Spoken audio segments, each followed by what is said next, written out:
Vancha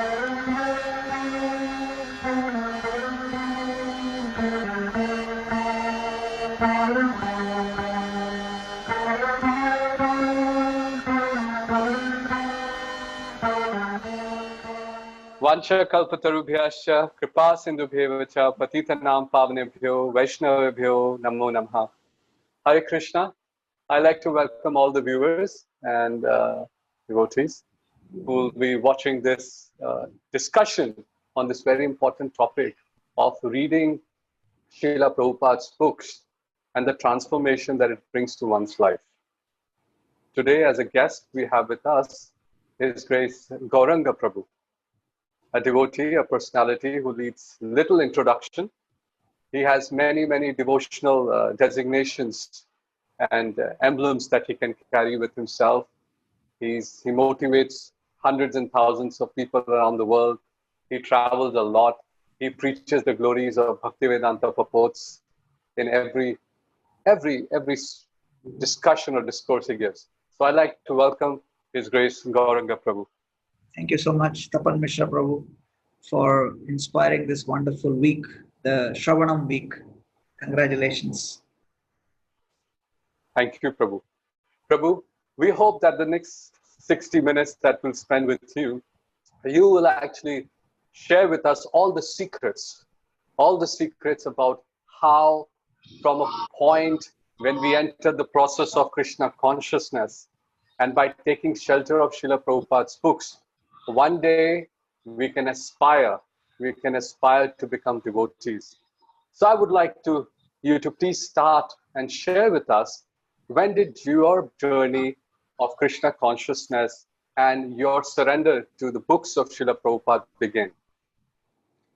I joined ISKCON in 1993, and His Holiness Mahavishnu Goswami Maharaj at that time was visiting Chopati, and he gave a morning Bhagavatam class.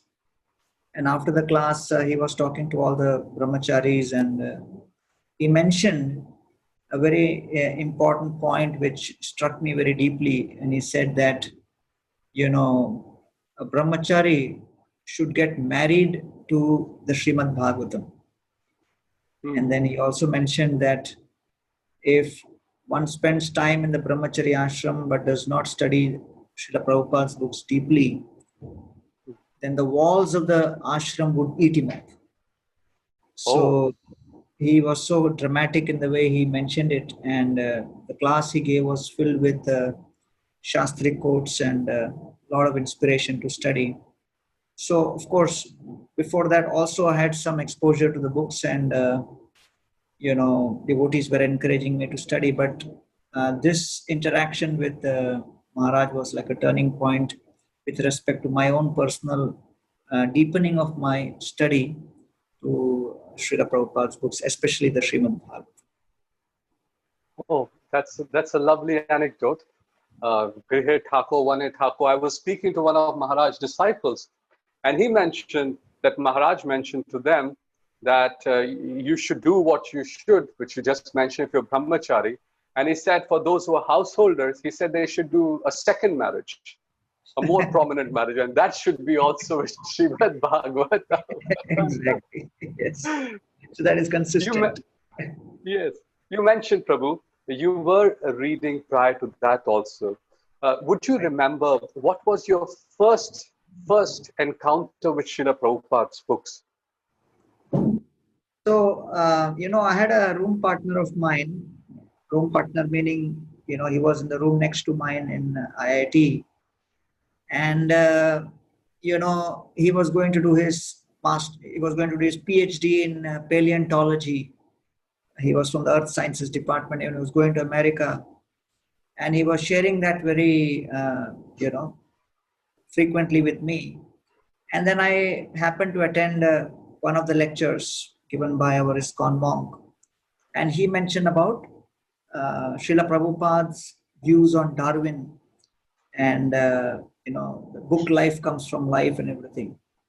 So I had not read that book, but, in the topic of the lecture that day at our program was all about how this Darwin's theory is bogus and things like that. So I kind of got the, headlines from that particular lecture. And I thought, let me go and provoke my friend who's claiming such big things he wants to do in PhD and all that in paleontology. So I went and, kind of smashed him, saying that the whole Darwin theory is bogus. Did you know that? And this and that and everything, without having sufficient information with me. And then when he started defending and he started attacking, I did not have enough data to, defend myself. So then I came back to the temple and then I asked that a devotee who was giving the lecture, could you give me some more material on this? Because I've already, landed myself in trouble by trying to speak something against the Darwin theory. So then he gave me the Life Comes from Life book. Then the whole weekend I kind of memorized it thoroughly.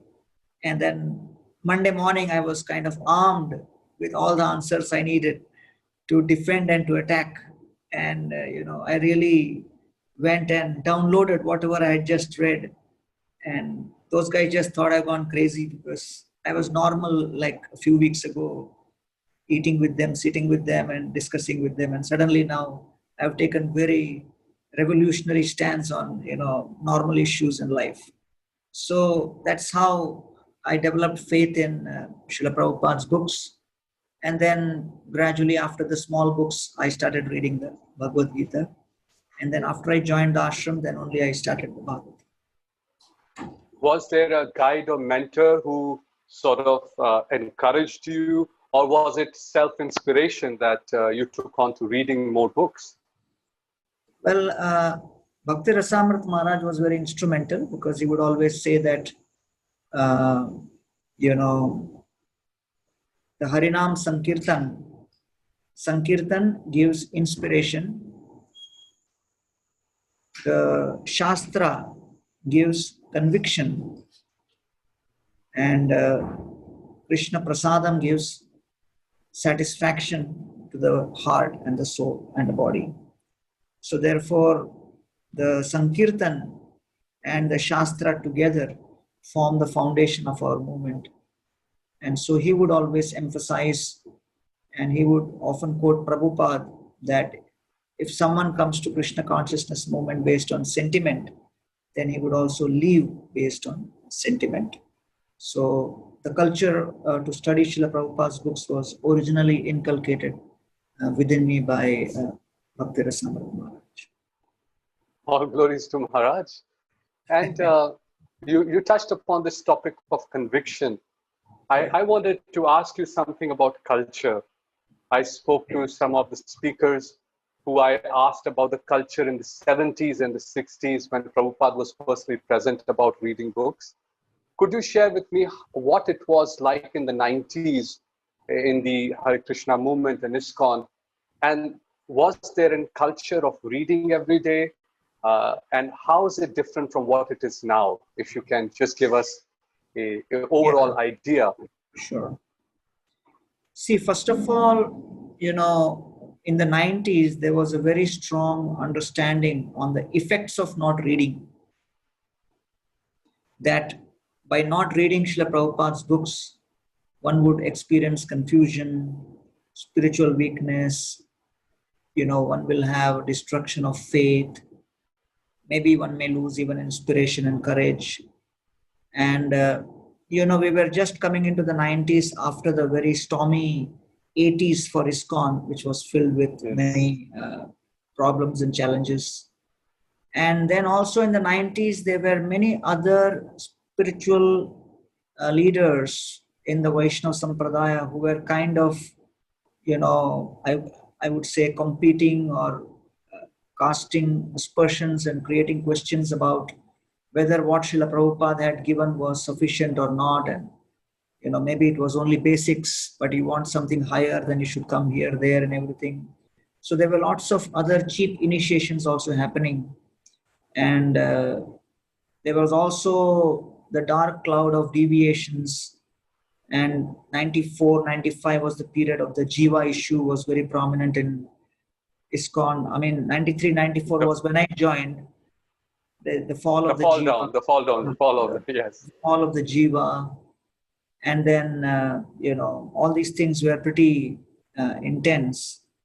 So therefore, at that time, it was very clear that one had to take shelter of the Srimad Bhagavatam, where in the first canto itself, it is described, second canto, Shrinvata Shraddhaya Nityam Granatascha Swacheshtitam Kalena na Atidirgena Bhagavan Vishate. So this verse had a great impact on me, because in this it is described that one must study the Srimad Bhagavatam following these four fundamental principles. Shrinvata, one should hear the Bhagavatam, Shraddhaya, with faith. Whether one actually gets the entire meaning out of it or not, but to whatever extent one has faith, to that extent the Srimad Bhagavatam will reciprocate. So Shraddhaya is faith, to be faithful. Nityam is a very important word, that the regularity with which we study. Granatascha Swacheshtitam. Third is that we must put great effort on our own, right? We must have the conviction that this is for myself, for my purification, and I must put effort. So swacheshtitam means that there must be significant effort. So if you see in the 10th canto, when Mother Yashoda is trying to bind Krishna, in the 9th chapter of the 10th canto, it is said, Somatu Swinna Gatraya Visrishta Kavarasraja. All of Yashoda Mai's decorations and hair have become loose. The flowers are falling from her hair, and beads of perspiration are streaming down her face because of the hard work which she is doing in trying to bind Krishna. So Shukadeva Goswami uses a significant word, Drishtva Parishramam Krishna Kripaya Sit Swabandhane. So Drishtva basically means Krishna sees Yashodamai in that situation. So the word used is Parishramam. So Shramam means to actually work hard. And Pari basically means something which signifies, like the perimeter, or to be all around, or 360 degree. So the word Pari, when it is added before any word in Sanskrit, it basically means a holistic, complete 360 degree approach to something. So therefore, compound wall is called parisar, which is running all around. So parishramam basically means that when Yashodamai tried plan A, it did not work, she was ready with plan B. When plan B did not work, she was ready with plan C. That means she was totally committed to putting her efforts. So they call this Shrama Parayana. She was totally dedicated, committed to keep putting her efforts. So therefore, while studying Srila Prabhupada's books also, I believe that this approach is very important. That you try getting inspired to study in one particular way which you feel works for you. After a few days, you may feel this is not working for me. So rather than becoming hopeless, one should have plan B ready and try another way. If that doesn't work, then you have plan C ready. Or it may work, but after some time, you may need to grow to another level of understanding. And then in this way, I think that it is a journey, and all of us need to be committed to proceed deeper in this journey. And that's basically, my experience with this journey of studying Srila Prabhupada's books. Yes, Prabhu. And you talked about how important it is to have faith, regular habit, and really understand it's for my own good, and create a plan, create an arrangement with a fallback option to continue to study regularly. You mentioned in the 90s that there was the environment, the external environment was such that a lot of you, and especially the young brahmacharis and the devotees then, had almost a burden of love on their shoulders.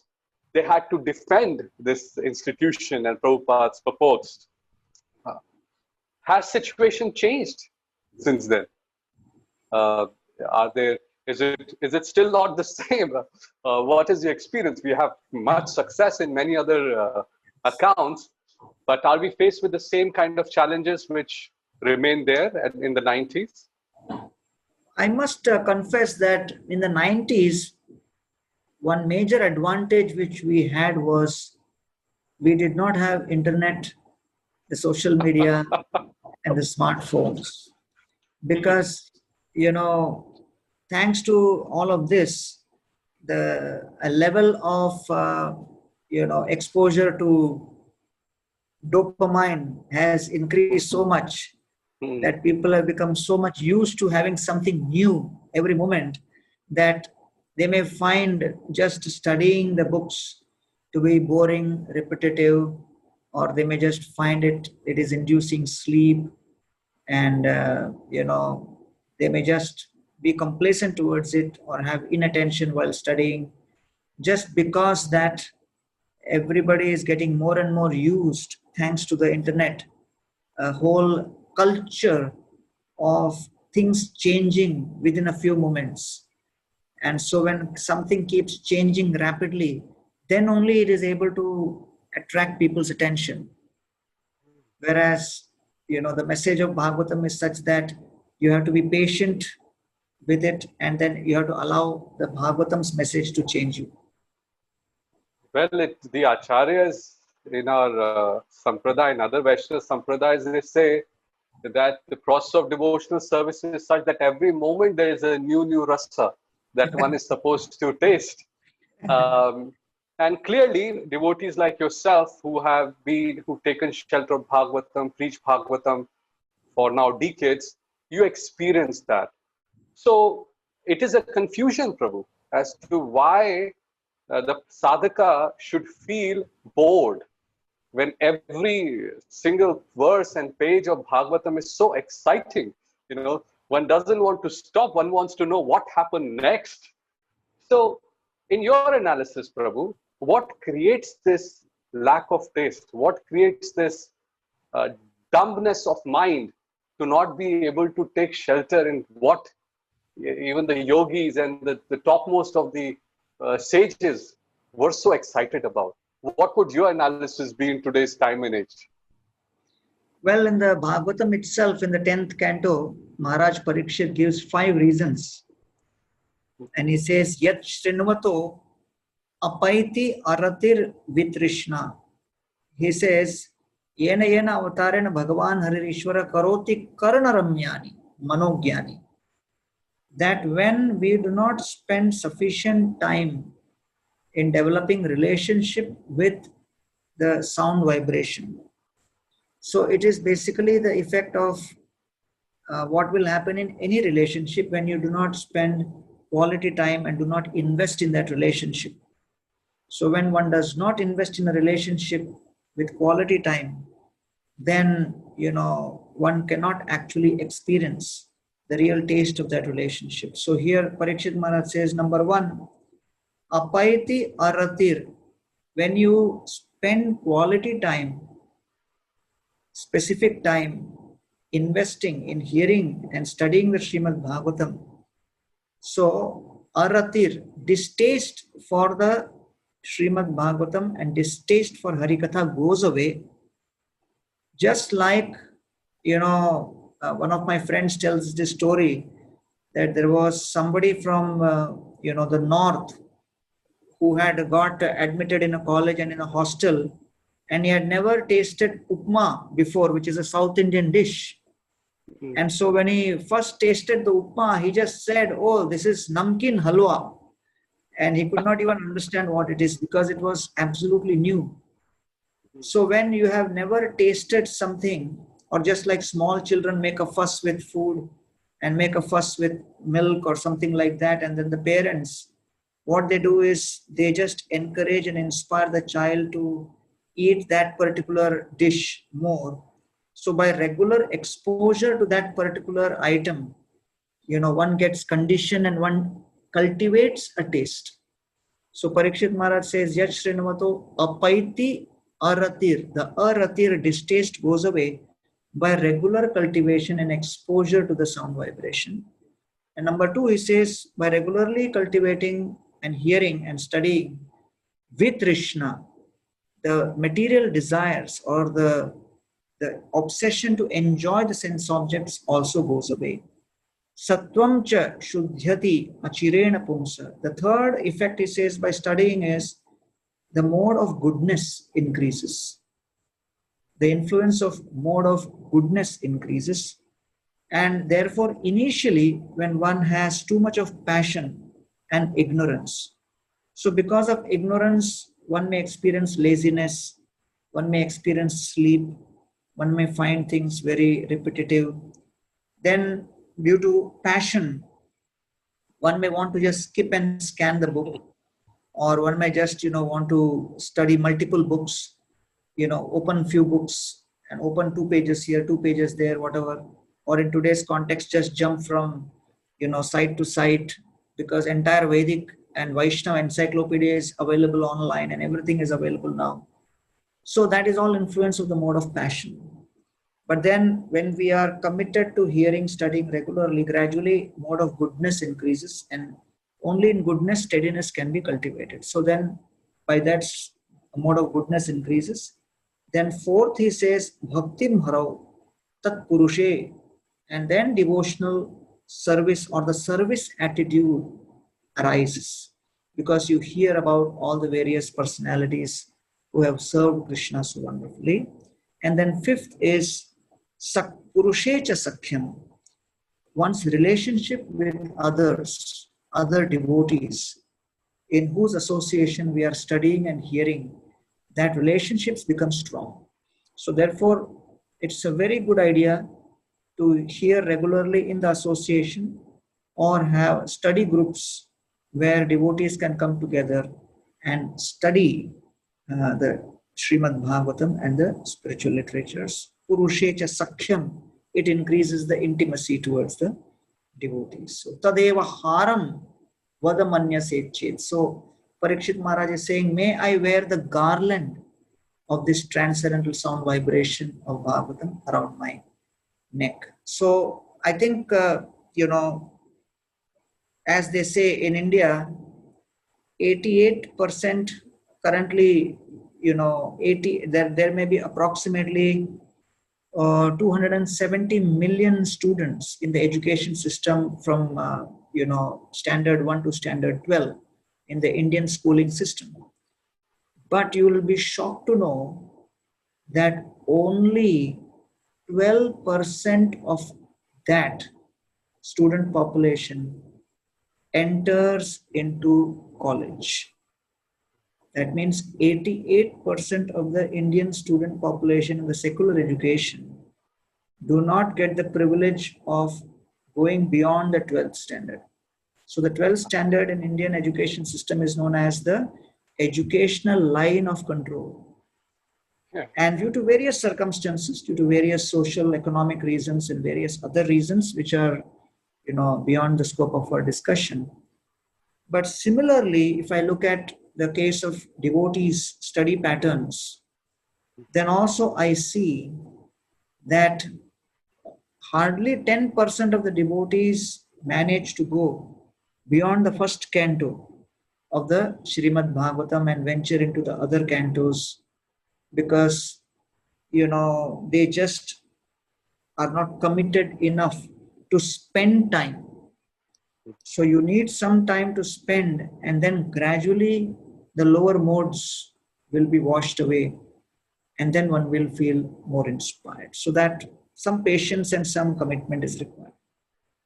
Well, that's a very, very stark statistic. So if you're saying that only 10% amongst the devotees venture beyond first canto, is this something, Prabhu, you felt during your travels when you meet with devotees? Yeah. Or yes, it's a combination of what I've experienced in meeting, and also there was a formal, survey conducted at the ILS remember, and the results were also displayed on the screen by Gopal Bhatta Prabhu. And the culture of deeply studying Srila Prabhupada's books is very low. And also, as you are in Ministry of Education and you are very much aware of the statistics of the number of Bhakti Shastris and the Bhakti Vaibhavs. So, we have approximately 150,000 initiated devotees in ISKCON, maybe 100 to 150,000. But there are hardly 8,000 Bhakti Shastris and hardly, Few 400. hundred Bhakti Vaibhavs. Yeah, something like that. So, a combination of all of this. So, that's something which is very important for you as the ministry to ponder upon. Well, this definitely requires a revolution of sorts if we really want the 90% of the population to read Prabhupada's books beyond first canto. Obviously, we all understand that Srila Prabhupada is a preeminent Siksha Guru. And I would like to hear from you, how can we realize Srila Prabhupada is the preeminent Siksha Guru if 90% of the population is actually not taking Shiksha systematically from Srila Prabhupada's books? And what can be done to change the tide or reverse the tide? Yeah. So, I think one of the most prominent features which we need to inculcate is that at the level of individual families, the families need to understand that we can create a culture within our family members, because ultimately that is the most effective unit which creates long-term impact. Let's face it, that today 99.9% of ISKCON is in the homes. So the BTG carries a list of, temples and addresses and everything.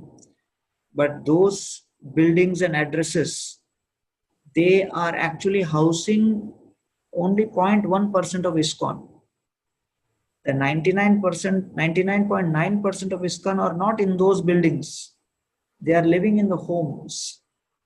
So I think it's very important that, we create some kind of a support group. And I think the Christians have done it very well by creating Bible study groups.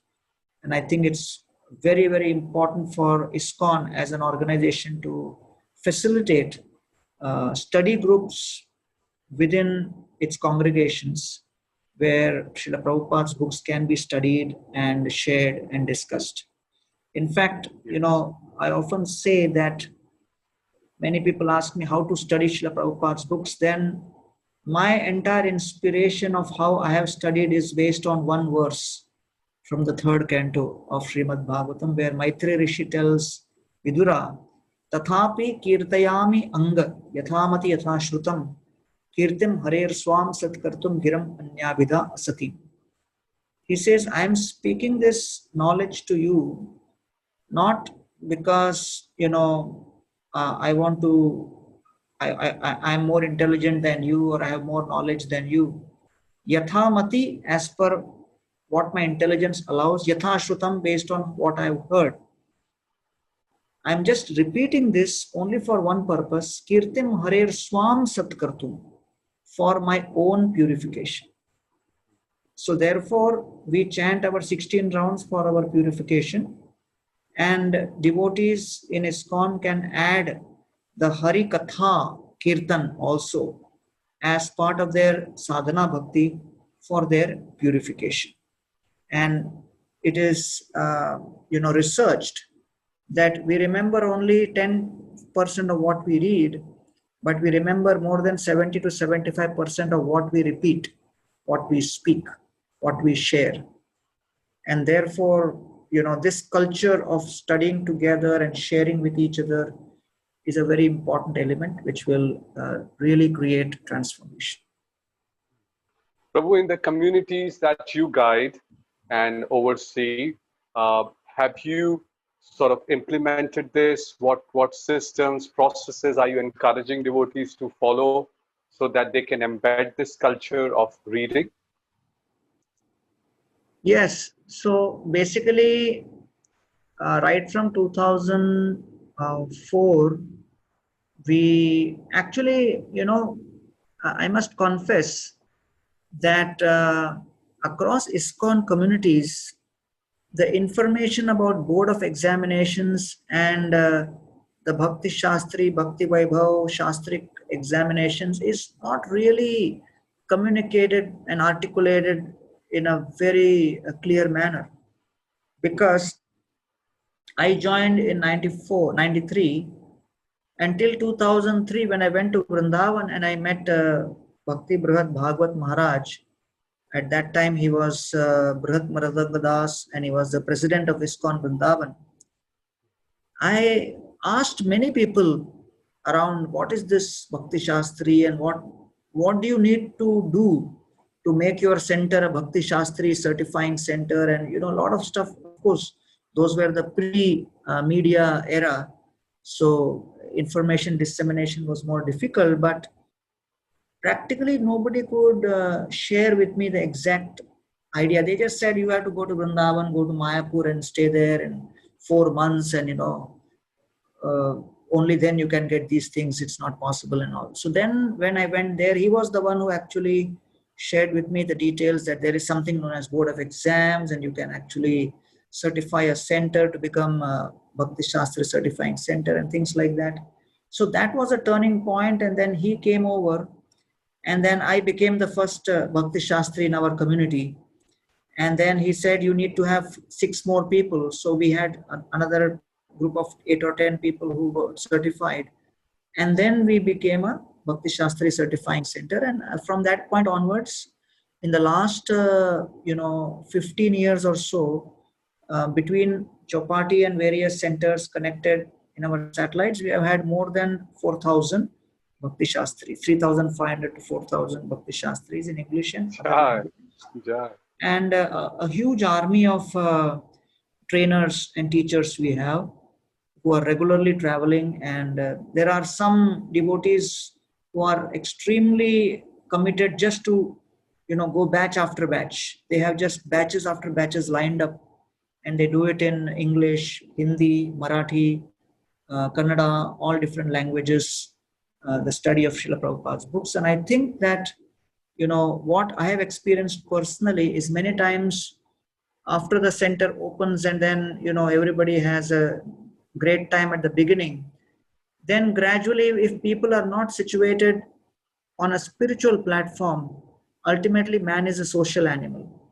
So then people then start interacting with each other purely at a social level, and the spiritual element goes down. And when people start interacting at the social level, then all kinds of conflicts, politics, difficult situations arise. And it takes many hours and days and months of valuable time which could be invested in our sadhana to just sort out those issues. So basically what we have realized is when a community dedicates sufficient time and emphasis on hearing, chanting, studying the books and the literatures. So the most important effect of all of this is that the consciousness of the majority of the people in that community is steeped on a spiritual platform. And when people are all integrated and unified in their purpose, that we are all here not for fulfilling our social needs, but we are here to primarily fulfill our spiritual needs. And to fulfill that spiritual needs, there are other needs which need to be supporting. But the primary goal is that we are in a community, not a club. Because many of us were used to going to clubs before, but the idea of club is I go there for my purpose. But in a community, we have to keep Krishna in the center. So these courses and these study materials, they really help each one of us remain focused in that center of our community is Krishna. And as you said earlier in your conversation, it will avoid the walls from eating us. Yeah, of course, definitely. Definitely. As you said, otherwise the ashram walls will start eating us if you're not reading. Like Maharaj mentioned, Prabhu, in terms of you gave two very good cues in what you just spoke. One cue that I'll take from you is probably sometime soon disseminate from the ministry more widely what does it really mean, to be a Bhakti Shastri center and so on and so forth. You'll be happy to know we're working on a new system to make it much more easier Okay, for great. devotees to adopt this across this. But that's a separate topic. The other cue that I took from you, you touched upon the artha or the benefit of reading, making a community around the culture of reading Srila Prabhupada's books. And you said, in the end, it will save everybody a lot of their precious time, energy. Yes. Uh, this is very important for leaders to understand because often we've noticed leaders, they feel, well, what's the need? Where is the time? So I want you to actually share some more anecdotes. I want you to share some inspiration, give some guidance to the leaders. What will happen if they penny pinch on the time of letting devotees from study? Because there are it's the whole spectrum. One side is you don't want devotees to become bookworms. On the other side is you don't want them to have no understanding and just become social animals like you described. So please give us some inspiration and anecdotes of how much time it can save for leaders. Yeah. So basically, if you see that our founder Acharya Srila Prabhupada, he spent significant amount of time with the books in spite of the fact that he was quite busy in the day. So when Srila Prabhupada wrote his purports, it was in the middle of the night.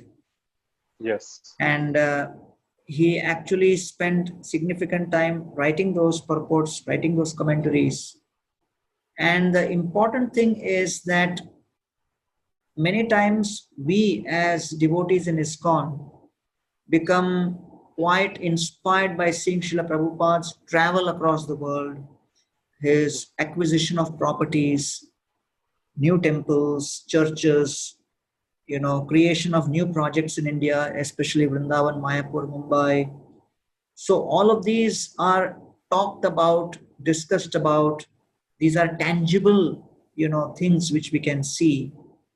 But many times we miss that irrespective of whatever was the storm Srila Prabhupada was facing in the day, when everybody was sleeping, at night, he would quietly get up and do something consistently day after day, night after night, I should say, which was actually the fundamental foundation for Bhaktivedanta Book Trust, which was the foundation for printing of the books, which was the foundation for distribution of those books, which was the reason why that books distribution could get converted into flow of money, because of which then properties and temples could be constructed, especially in India. So therefore, Srila Prabhupada started everything based on the Srimad Bhagavatam. In fact, there is a story that Prabhupada, just before he went for America, he had taken sannyas and he was in Shantipur praying to Advaita Acharya.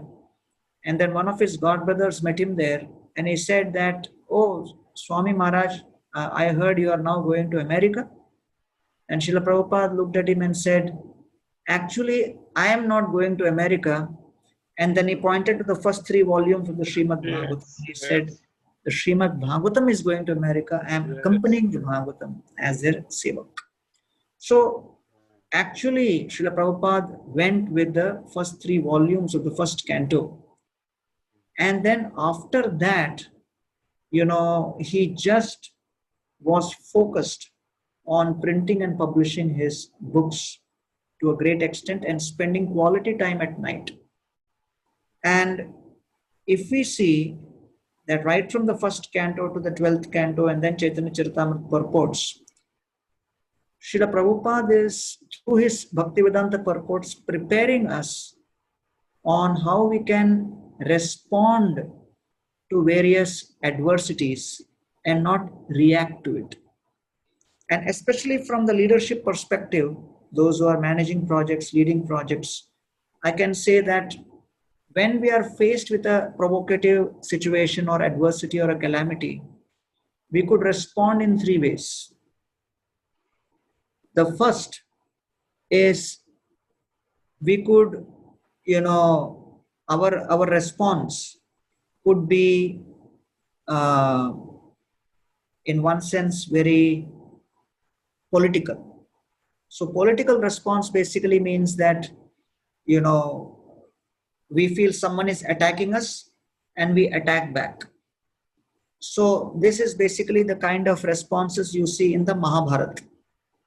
So Mahabharata is replete with such examples of political exchange, that one side attacks, the other side attacks back, and Krishna is also there somewhere guiding, how to make sure that the Dharma Yuddha is won. And this kind of a political response is all right when the dividing line between who's Kaurava and who's Pandava is pretty clear. That there is one side who's with Krishna and other side not with Krishna. So sometimes when dealing with demoniac forces and things like that, political responses may be required. Second is the emotional response, that something happens and then we just feel so discouraged, so disheartened. We just feel, okay, what's the point in doing it? And then so many devotees leave the movement also. So many devotees stop practicing, or so many devotees are observed as they are a pale shadow of their original selves when they first joined the movement. And people just feel that, they have lost the steam. So, and then when you ask them, they just say, oh, I was dealt with like this, like that, and so many things happened. A decision was taken like this, and I got so affected. So it's an emotional response. And then our founder Acharya really wanted us to study these literatures very deeply, study the characters in these literatures, and all these characters and the various difficulties these characters go through in these pastimes. They are very important for us to be inspired by, to know how to respond the way they have responded, which is a devotional response. And therefore, our founder Acharya spent quality time writing purports and commentaries, not for Mahabharata, but for Bhagavatam. And Srimad Bhagavatam, right from the beginning, when Maharaj Parikshit is cursed to die, in one sense, by today's context, we can say very unjustly, But what was Maharaj Parikshit's response? Maharaj Parikshit's response was, Tassaiva meghasya paravaresho vyasakta chittasya grihesho vikshanam. Yes, I have been cursed to die in 7 days and 7 nights. Normally, a person would be fearful of destruction of his body, but I am fearful of distraction of my mind.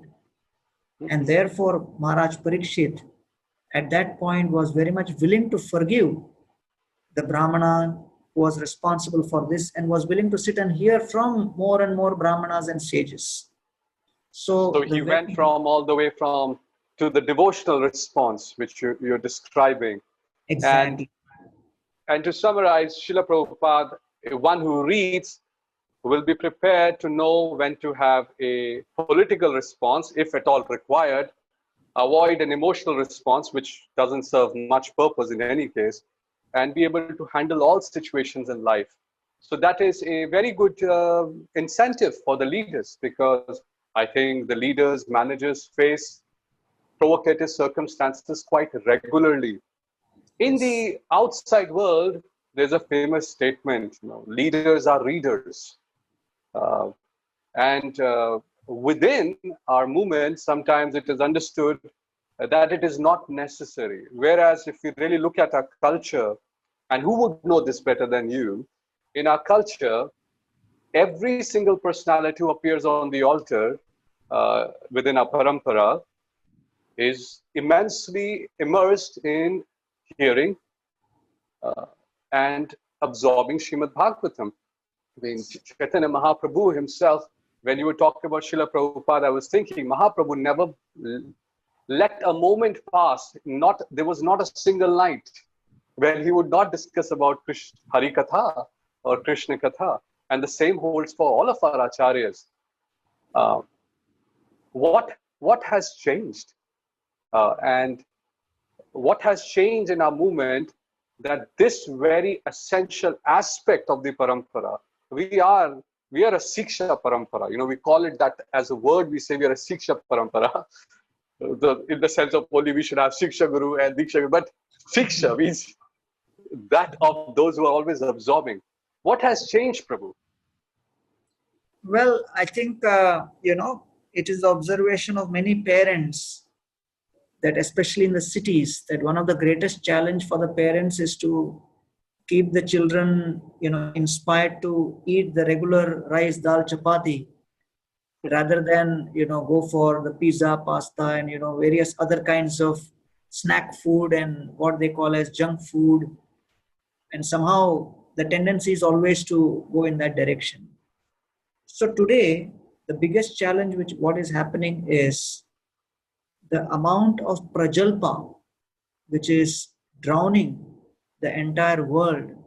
Because you remember there is a beautiful letter by Prabhupada when he heard that one temple had sent some telex message to another temple. And Prabhupada immediately said that, this is going to be the beginning of a whole culture of, prajalpa and things like that. Yes. So I think the problem is pretty straightforward, which is that just like the body has a certain capacity to handle food, you can only eat certain type of food, certain quantity of food, and certain frequency of food to remain healthy and agile and alert. If you break away from that discipline of eating your food, then it will reflect in the body in some form, in the form of disease and other kinds of cancers which will grow and things like that. Similarly, the mind also has a certain capacity to handle information. And so today, because of the internet and the smart devices and all kinds of social media feeds, in the name of becoming more and more efficient, devotees are also being subjected to so much of unnecessary information overload, which is drowning them to such an extent that they are becoming fatigued because of that information overload. And the fact of the matter is that Microsoft did a survey between 2012 and 2017, and they found out that the attention span had gone down from 12 seconds to 8 seconds, whereas the goldfish has an attention span of 9 seconds. So humans' attention span has gone, less than the goldfish was. I think it's a very important thing for, many times devotees also get affected by this. And so the simple activity of sitting with a book and just spending 2 hours, 3 hours undisturbed, studying those books and taking notes, writing, sharing, it's a very simple activity. But sometimes the complexity of our daily lives has taken us away from the joy of such, simple experiences. Well, you happen to be a very, very busy person. And 30 years forward from the comes from life book. Do you still get time to read every day? Yes.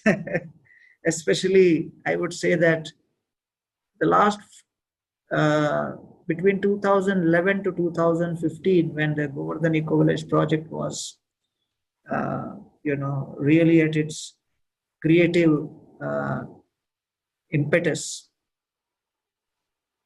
At that point, what exactly happens is not exactly the time factor. When you're involved in activities which increase your overall rajogun, then even if you have time, the mind is not still enough. Yes. to sit. It will not allow you. Yeah. Correct. So even after having so many years of experience of studying Srila Prabhupada's books, there have been periods when I just found it very difficult to actually sit and focus and concentrate on the books the way I would do before. So then after that, then again, I, put my effort to come back and bring my consciousness back to actually again spend time with the books more and more. Because, just like Prabhupada said, when you're dealing with habits, you have to be careful. Just because you have done something for a certain period of time doesn't mean that you can neglect it.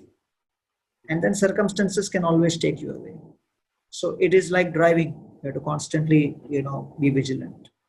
On that note of habits, Prabhu, can you please share with us some good reading habits of Srila Prabhupada's books? I think what has helped me a lot is systematic study right from first canto. When I studied that time, we didn't have so many resources like, the guides, study guides, or helping understand the connection between one chapter and another chapter, one verse, another verse, one canto, another canto. So many of the, materials were quite confusing for me in those days, for both Bhagavad Gita and Bhagavatam. But then since the time that His Holiness Bhanu Swami Maharaj has translated many of the literatures from Sanskrit into English, and many other commentaries are now available, and many study guides have been brought out by Gurujan Prabhu and many others. So the number of resources which are available to the devotee community is such that there is absolutely no reason, not to make an effort to start to study. So I'm going to pause you there. I'm going to pause you there because I know you are so modest that you don't want to mention, but I must mention that under your leadership, the Bhaktivedanta Vidya Peeth has produced first class. There's such a pleasure even to look at what to saw when you open the page and you start reading the Subodhinis, the Bhagavad Subodhini, the Chaitanya Subodhini, the Gita Subodhini, which is helping devotees and students around the world to immerse themselves and overcome exactly this. And I also know, you will not mention, but the world of ISKCON in the 90s and in the early 2000s benefited greatly from your notes, your study notes, the study guides that you had prepared, yours. And I think after that, Gauranga Prabhu also did a lot of work on that. So please, I didn't mean to interrupt, but I thought that was the right time to tell everybody of the immense contribution that has now been made since last 3-4 years in terms of the Subodhinis. Please continue, Prabhu. Yes. And in the work of the Subodhini, Gauranga Darshan Prabhu led a team of many students who were studying Bhagavatam, and all of them together put in a lot of effort. But those were the days where it was difficult to get. So, but still I would sit with the books and sit with notes, keep diaries, and then write, try to write the notes and keep the notes with you and keep reading it and then sharing that with others. So I have found studying and simultaneously writing is very effective. And even today, I may not have the luxury of carrying the books always with me when I'm traveling. So therefore, there may be an iPad where the book may be, but while reading, I always try to make it a point to also make notes as much as possible. And even if I've made notes before, doesn't matter, because you are always looking at Bhagavatam from newer and newer perspectives. So I think that is a very important study practice, which will help you to take down notes. First. Number two is, if you keep dedicated time, like for example, during lockdown, every day, in the morning between say 10 o'clock to 12:30, I make it a point that I'm trying to just study a particular section of the Srimad Bhagavatam. And then once you make a commitment like that, and then somehow or the other, all your other organizational and other matters also follow through. And then, together at the leadership here at the Eco Village, we have decided all our meetings will be between 2 p.m. to 4 p.m. only. And somehow it's working for everybody. And the meetings are faster, they are more efficient. And, somehow if we elevate our consciousness, then many of the things which would normally take several hours takes much less time. So it works, even it's very efficient managerially also. Yes, Prabhu, 2 to 4. That's very interesting, Everybody wants to finish those meetings quickly. And of course, the Bhagavatam tells us this, that the effect of Kala Rupa would, the heart beatings and the effect, the strong, stringent effect of it starts to release for those who want to take shelter of Srimad Bhagavatam. Prabhu, it's very inspiring to hear that 2-3 hours every day, despite your busy schedule, you're able to take out. And the other devotees under your guidance are also presumably doing the same. How different do you think ISKCON would be if everybody in ISKCON was reading Srila Prabhupada's books? If the 90% that you talked about also came into the ambit of reading and hearing from Prabhupada every day the divine messages in his books, what will happen in your vision? Well, I think, ISKCON would become one of the most influential spiritual organizations all over the world.